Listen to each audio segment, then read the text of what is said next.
OK. On peut dormir dedans? Un lit? Non. Dans la forêt? Une tente? Oui! OK. On peut... on la mesure à l'aide de thermomètre. La chaleur? Non! La température!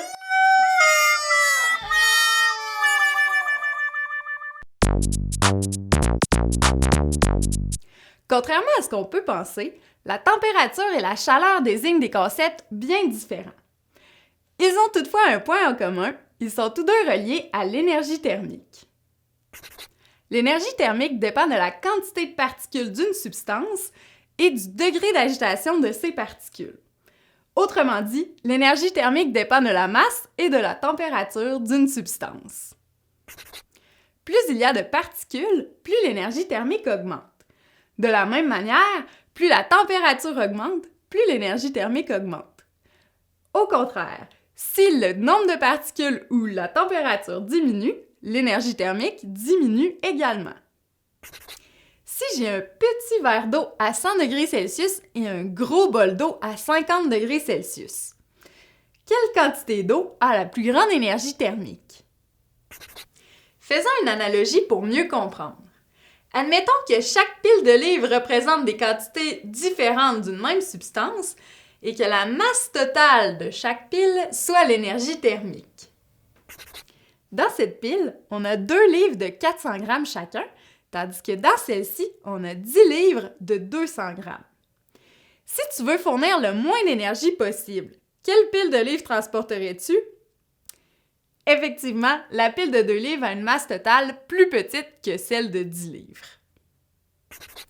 Même si les livres de cette pile ont une masse individuelle plus grande que ceux de l'autre pile, il y en a beaucoup moins ici, ce qui explique la plus petite masse totale.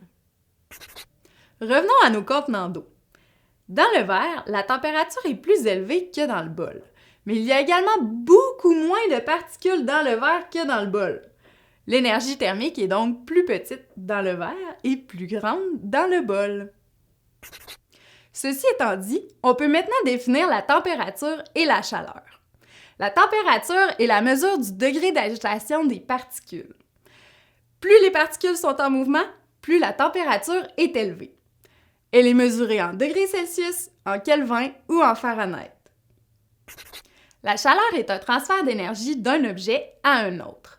Lorsqu'un objet chaud et un objet froid sont mis en contact, les particules agitées de l'objet chaud entrent en collision avec celles de l'objet froid. Les particules de l'objet froid deviennent alors plus agitées, tandis que celles de l'objet chaud sont ralenties. L'objet chaud donne donc de la chaleur à l'objet froid. La chaleur, ou l'énergie thermique, est mesurée en joules. Si tu as d'autres questions sur la température, la chaleur ou les formes d'énergie, tu peux visiter notre site Internet. Tu peux également t'abonner à notre chaîne YouTube et nous suivre sur les réseaux sociaux. Lorsqu'on met 2 objets, un objet chaud et un objet froid... Lorsqu'un objet chaud et un objet froid sont mis en... Lorsque 2 objets, un objet froid et un objet chaud...